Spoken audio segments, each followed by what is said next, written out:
Welcome to Taiwan Talks. I'm Albert Chiu. After former President Ma Ying-jeou of Taiwan and Chinese President Xi Jinping met for the second time, could we expect improvements in cross-strait relations? Might we see more cross-strait business and tourism? Additionally, German Chancellor Olaf Scholz recently visited China, where he tried to promote German business interests. Joining us today are Charles Wu, National Chengchi University Department of Diplomacy Professor and Chair, and Courtney Donovan Smith, political analyst specializing in Taiwan. A very warm welcome to both on the show. Hi, Albert. Thank you. Much of the international community interprets Xi Jinping's high-profile reception of Ma Ying-jeou at the second Ma-Xi meeting as a sign of close and friendly relations across the strait. Why did Beijing offer such high-profile reception?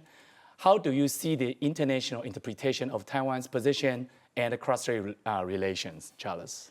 Yeah, I think this time the second Ma-Xi meeting represent a very important kind of landmarks for the cross-strait relations. We know that the more intensive Sino-US relations make the cross-strait more kind of dangerous, especially Lai Ching-te will be a new president for Taiwan.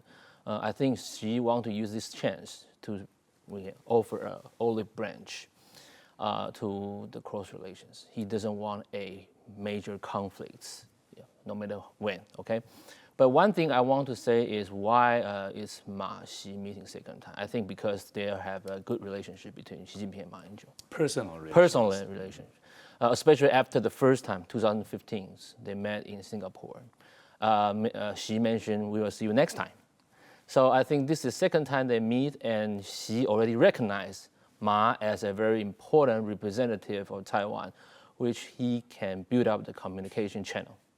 So I think this will be a symbolic moment for Xi Jinping and Ma Ying-jeou, because they probably will extend this kind of pattern in the future, probably the third time, fourth time, and fifth time to have more communications. So this is the first thing we have to see. But the second thing is we need to see the function of Ma-Xi meeting, whether this can bring a overall kind of stability for the cross relations. I think they still have some limitations, because we can say, like what I say, this is kind of communication between Ma and Xi, personally. We probably cannot broaden it to a kind of country level between Taiwan and Beijing. So we need to look at probably the Lai Ching-te statement in May 20th.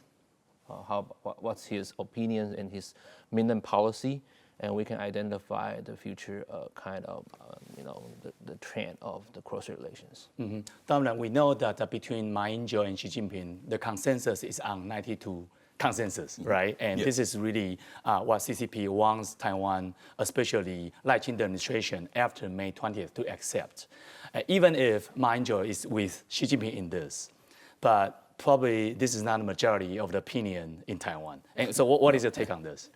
Well, okay, I mean, obviously, for example, you had Ko Wen-je talking about coming up with a new formulation instead of the 1992 consensus, because he put it, there's no market for it. But really, essentially what it boils down to is that China is not going to accept any formulation other than one that includes what they call the One China principle within it, which says, of course, that Taiwan is a part of China. And of course, the DPP and William Lai Ching-te, he's not going to accept any formulation where Taiwan's sovereignty is compromised and it is viewed as part of China. So the two sides, as long as both of them stick to these respective positions, there's not going to be any direct dialogue between them. Charles, besides 92 consensus, to your eyes, what factors will Beijing and Taipei need to take into account if both sides sincerely wants to resume contact? Like I say, the sovereignty issues first, because Lai Ching-te mentioned, even when he kick off his elections, he mentioned there's 4 pillars in his cross-strait and also foreign policies. The last pillar is a kind of cooperation or a mutual dialogue under the sovereignties, which means he used Republic of China, Taiwan, okay, as a very important assumptions, or we call the kind of the reasons. But like I say, if he still kind of cannot go back to the discussion or consensus or negative consensus, the same. There will still be obstacles and difficulties between Beijing and Taipei to talk to each other. What I meant was, do you suggest any other dimensions that Taiwan can work on? Maybe at least from this democratic sides of the two straits, is that maybe we can say open kind of trade, or maybe let our students to try to apply for schools in the mainland China to show friendliness of Taiwanese people first, or any other kind of gesture expressed first by Taiwan would probably do something good about this future context between the two sides. Yeah, I think that, the tourist, okay, I think open the tourist and allow the tourists from both sides to visit each other. I think it's the way we can do that. Both sides can do that, and I think it's the easier way to open this kind of cooperation patterns. The student exchanges, I think is the next one we can do. However, we still need to look at how Beijing view this kind of opportunity, because we're facing big problems. Yeah, low fertility rates. Yeah, low fertility rate. We get short of students. So if we can bring more Chinese students to our universities, it gave a win-win solutions for both Taiwan and China, right? We can solve the short of student issues, and mainland students now they have very low entrance rate to the college. So if they give us like 2% of their college entrance students, this can solve also huge problems. Yeah. So if they can do this one, I think it's a very important achievement for this kind of cooperation. But if that happened, Donovan, will that go back to the Ma Ying-jeou administration when we enjoy a lot of economic surplus, even including this influx of students from China to join the universities in Taiwan? But also on the other hand, they want to, take advantage of this Taiwan sovereignty. So what's your observation of this? Well, I think it's important to remember that it wasn't the Taiwan side it's not the Taiwan side that's stopping students from coming.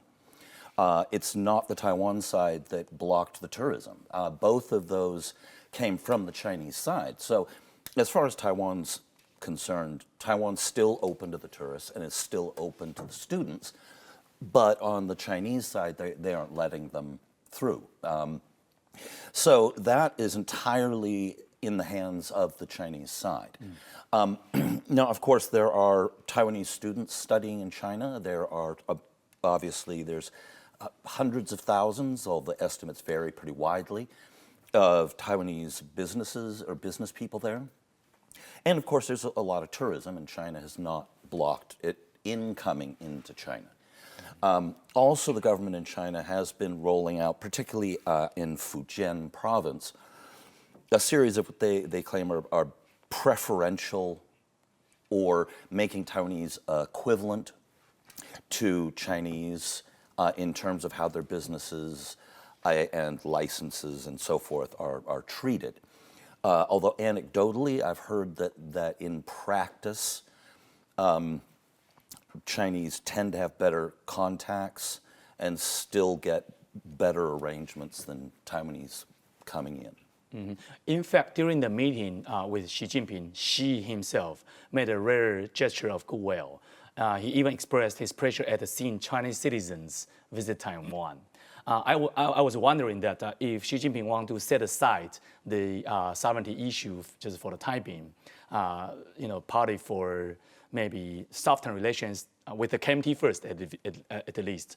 And in the long run is that, because China now is facing a very economic downturn in the domestic society. And does that make Xi Jinping cannot be really fully concentrate on this sovereignty issue just for the time being, or maybe he's thinking something else? Donovan still, yeah. Well, I mean, the thing is that because of the nationalist elements that support the CCP, and of course the CCP bases a lot of their identity and builds a lot of their support with ethno-nationalism in particular. And so that, I think, was the big benefit for the Chinese side when Ma visited, in that a lot of people forget that Ma Ying-jeou is Chinese. And so, and he follows a very old school KMT viewpoint on sovereignty and China and the Chinese people, which is very similar to that of the CCP in a lot of respects. So a lot of the things that he said and did played very well in China, and of course Xi was happy to see that. As to whether Xi can set aside sovereignty issues, that would be very hard for him to do because he would be called out by nationalist supporters within the party. So anything that looks weak or like he's backing down on sovereignty, I don't think it would be, let's put it this way, I think it would be politically very hard for him to do so, and I don't think that he personally believes that that is something he could accept himself. That would be my guess. Charles, do you want to add up to this? Yeah, look, I think there's a very important thing we need to look at this time for the Ma-Xi second meeting is Xi used a softer rhetorics.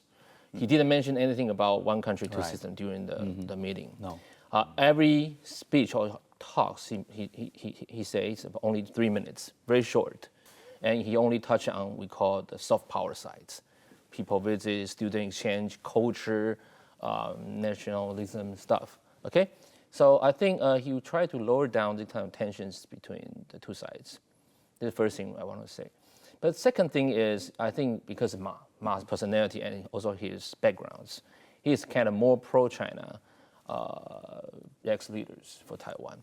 This is why she recognized him as a very important contact windows from Taiwan. I think this is very important when we study Chinese politics. They use more networking, more personal connection for this kind of politics issues.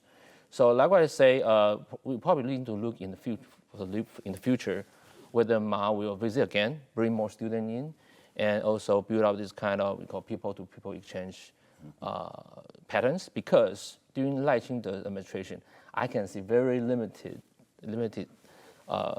activities or kind of this kind of people exchange can be done.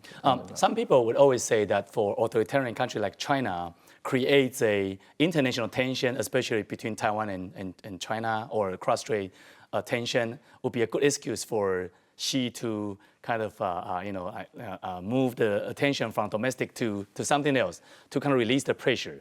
But would it be fair also to say that just because of this a new stage between Ma Ying-jeou and also Xi Jinping would be also a good achievement for Xi Jinping to say, you see, I've been doing something good that you can trust me still as a leader? Yeah, I think Xi has also some pressures from domestic politics, especially from different factions.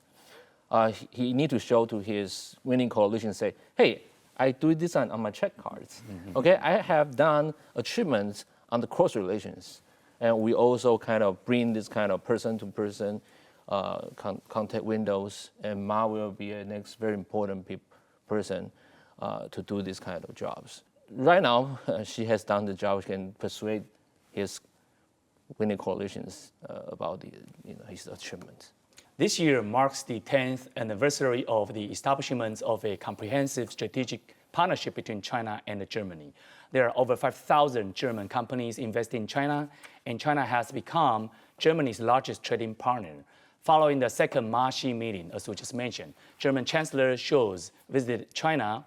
So my question is, Scholz is the first EU leader to visit China since the pandemic. He clearly expressed a position to decoupling from the Chinese economy. So Donovan, what is your take on this? Well, he's actually in a pretty difficult position.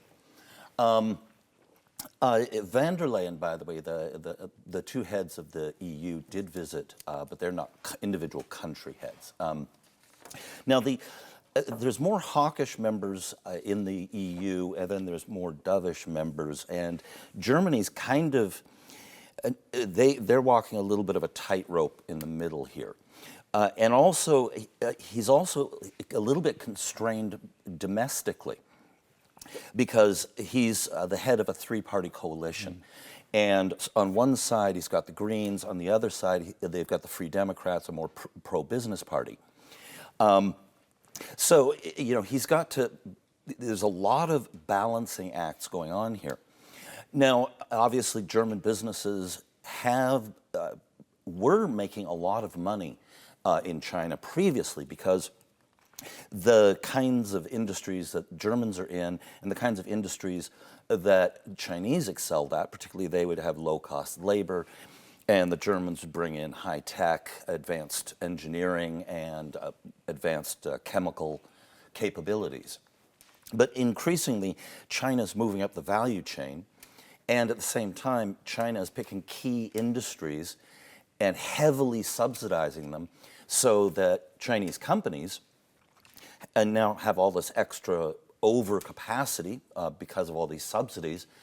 And what they're doing is they're flooding markets around the world with these, at below market value prices or much lower than the competition because they can.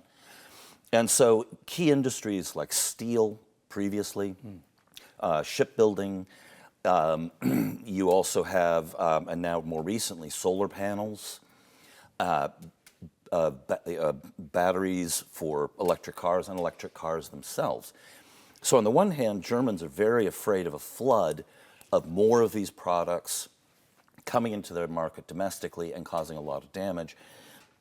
But on the other hand, they're losing not only in their competitiveness, not only in their domestic market, but also in the Chinese market. Auto sales for most foreign brands have been dropping off significantly recently. I noticed BMW is a bit of an exception there. But other ones like Volkswagen and Porsche, they've been dropping off. So he's trying to keep a decent relationship with China, but also recently, they're sailing a warship in the region here. And so on the one hand, for some constituencies, he's trying to sound tough on China, while also trying to keep as many business opportunities open as possible. Kind of responding to a comment, the first stop of Scholz's visit to China was Chongqing. Chongqing is a city not only the starting point of rail connection between China and Europe, but also a foothold for German companies in China in the automotive, rail transport, and equipment manufacturing sectors. What benefits can cooperation between China and Germany in trade and economics bring? Can Chinese exports of electric vehicles, lithium batteries, and solar products help alleviate global inflationary pressures, Charles? We know that Germany is a major trade partner with China, no matter it's like steel, automobile, any other goods, production goods. And we can say, like right now, European leaders and also American leaders, like Yellen mentioned that China's excess capacity or overcapacity created huge problems for the Western Americans' economy. Why? Because when they provide the excess or overcapacity, the price of goods will drop, and it dropped dramatically. I give you the data is, for the past years, approximately 70% of major Chinese products, especially like steel and automobile, experience a decline of prices. For the automobiles, it's about 28% in 2023 increase the volume of automobiles export to the world, nearly 30%. The prices for Chinese automobile dropped about 10% last year, which means it's create a huge kind of capacity and also ability for Chinese goods. However, it also creates a huge impact on European and American markets. This is why the Western leaders, they are criticizing them. When Yellen visited China, also Scholz visited China, they all mentioned that. Okay, we need a transparent markets. We need a law or regulations for mutual cooperation on economic issues. So I think this is very important for us to look at if Germany and China want to maintain a stable economic cooperations, how these two sides have consensus on the overcapacity issue is one thing, okay? And the second thing we need to say is Europeans just set up their Indo-Pacific strategy, which they kind of received the order from Americans, say, yeah, you need to have your own Indo-Pacific. So they say, they use we call the Trinity. They view China as a partner, competitor, and also systematic rival as a trinity for China. So people will get confused, well, how can we really practice this kind of trinity? To me, it's kind of more like hedging behavior. you want to do business closely. However, you also want to focus on security issues. This is why Germans send the ships to East Asia, try to show they still pay attention to security issues in this area. So like I said, when you try to mix with security and economic issues together, it's very hard for a country to have a business with mainland China. Let me clarify this. Charles, you just mentioned this overcapacity phenomenon, that if there's more supply from China to Western markets, that would ease the inflationary pressure. Is that what you argued? Yeah, the function of overcapacity is very important. It's kind of try to lower down or decrease the inflation. Actually, China faces deflation right now, so they want to produce more products. Opposite direction from the Western society. Yeah, they produce more cheaper production and try to export, sell out to the world. But also on the other hand, that will engage unfair trade. Yes. Because all these Western market consumers, they tend to buy a lot of Chinese goods, but not on the other way around. So maybe Donovan, could you kind of offer your observation, kind of respond to his kind of analysis of this Chinese? Yeah, I mean, Professor Wu's right here.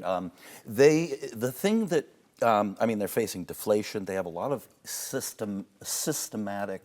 systemic structural problems with their economy right now. And they, in previous years, obviously they were growing quite fast, although nobody actually believes their GDP numbers. But they were genuinely growing quite fast. But you now have, and depending on which analysis you read, somewhere between 25 and 30% of the economy is tied up in property. And then that was a big growth sector for China up until very recently, and it is basically frozen up. It's just locked up. And so there's no growth to be had from that sector. Another big driver of growth has been infrastructure spending by the government, which has been debt funded. So government debt has been spiraling really high. And because we don't actually know what the true GDP numbers are, we don't know the rate of debt to GDP that they're actually bearing. I think it's significantly higher than what they're saying it is. And that is unsustainable. And also, they've built pretty much all the infrastructure that they could ever possibly need. There's only so much high-speed rail you can build, and most of their high-speed rail lines are losing money. The oversupply problem issue in the domestic China. Most economists or analysts are suggesting that they should improve their economy by make it a consumer-driven. But the problem is, if you look at their demographics, their population is shrinking. The biggest demographics are either retiring now or are soon to retire. Retirees don't spend a lot of money, and the only way that they could have a consumer-led boom is if women had 3-4 children apiece, and then we'd have to wait 25 years. So, I don't see that happening. The final question for both of you, kind of brief answer, is that given that Germany is currently China's largest trading partner in the EU, how important are the two countries to each other? And actually, my real question is, which country could feel threatened by deepening China-Germany relations? Germany as a leading country in EU, no matter it's in economy or security, I think it's very important for China to maintain a very stable bilateral relations with Germany. So I think China will do a lot of work on try to lower down the risk of the decoupling, or we call de-risk from Germany. But about the excess capacity, overcapacity issue is very hard to solve because China right now still need to sell a lot of goods because they overproduce the goods domestically because they want to lower down the deflation issues. So like what I say, you need a lot of good strategies and also very wise suggestions to maintain a stable relation with Germany in order to get into EU. But like what I say, try to separate security and economic issues together. I think it's a better way for both countries. Donovan? As far as feeling threatened, possibly other automaking countries. But I don't think they're going to be staying awake, staying awake at night over this. I do think that the Japanese automakers are doing terribly right now in China, and that's not the fault of the Germans. The biggest problem is particularly for the Japanese, but also to a certain degree for the Germans, is that there's been a big push and a lot of subsidies put into the electric vehicle industry and hybrids in China. And the massive amount of subsidies that have been going into that has meant that the level of innovation and the quality of these Chinese cars have improved significantly. And the Japanese, particularly the Japanese, but also the Germans, have admitted that they have not been keeping up the pace with the Chinese automakers in terms of innovation. And so they've been lagging behind because they also haven't been promoting EVs or working on EVs as exclusively as a lot of these companies in China in their domestic markets or for export markets. So I don't see that any country is going to feel particularly threatened. There are some that may feel disappointed, those that might want to take a more protectionist stance. Okay, Donovan, Charles, thank you for the great insights. Like our show, leave us a message and subscribe to Taiwan Talks. See you soon.